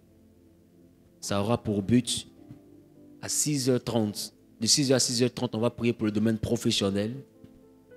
De midi à midi 30, on va prier pour le domaine financier. À 18h, on rentre à la maison, on va prier pour la maison, pour la famille, pour nos enfants, pour l'équilibre de notre maison. Et à minuit, c'est le soir, on va prier pour le domaine spirituel. Pour tout ce qui peut être combat invisible, tout ce qui est des dimensions auxquelles nous aspirons spirituellement. Ça sera un rythme de prière équilibré, pas trop long, permettant à chacun de pouvoir participer. À 18h et autres, même midi, tu pourras le faire juste avec ton oreillette. Tu es peut-être au bureau, même à la caisse, tu entends de prier. Qui commence à te le dire? C'est juste 30 minutes. Amen. Mais que tous puissent faire l'effort d'être sur Telegram. D'accord? Tout à l'heure, je vais mettre le lien sur YouTube. Je vais mettre le lien sur Facebook. Je vais mettre le lien sur Instagram. Même dans le groupe. Sur la chaîne WhatsApp. D'accord? Qui est sur la chaîne WhatsApp? Je vais mettre le lien là pour que vous puissiez cliquer directement sur le lien et puis avoir accès au groupe de la prière. Alléluia. Ça a pour but de vous aider, voilà, à pouvoir vous épanouir spirituellement et puis à pouvoir être épaulé. Parce que des fois, prier seul, ce n'est pas évident. Qui remarque ça? Donc, un groupe de prière, ça aide. Alléluia. Voilà, donc tout à l'heure, je fais une publication sur Facebook, sur YouTube, sur Instagram et sur la plateforme qui est la chaîne WhatsApp. Et vous aurez cette information du lien là-bas.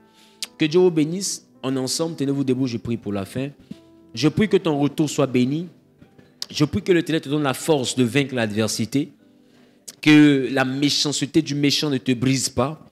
Mais bien au contraire, qu'elle t'envoie à croire en la promesse de Dieu dans ta vie. Que l'Éternel fasse de toi un homme, une femme de valeur et de dimension dans ta génération. Et qu'il te donne de pouvoir monter à un autre niveau de ta promesse au nom de Jésus. Que 2025 dans cette assemblée soit une année d'équilibre, de bénédiction, de croissance et de prospérité au nom de Jésus. Que ce soit une année de grande crainte de l'Éternel, une année de sanctification, une année de consécration, une année réellement où nous serons pleinement attachés à Jésus-Christ et que ce soit une année de haute spiritualité dans la vie de tous les membres de l'Église Genèse en ce lieu et même dans le monde entier. Que le Saint-Esprit nous prenne par la main, nous conduise dans des hauteurs de sa présence et que sa gloire, sa grâce et sa faveur ne nous fassent point défaut. Au nom suprême de Jésus-Christ, quelqu'un a dit Amen bien. Que Dieu vous bénisse. On se donne rendez-vous dimanche pour les 3 cultes. Soyez bénis.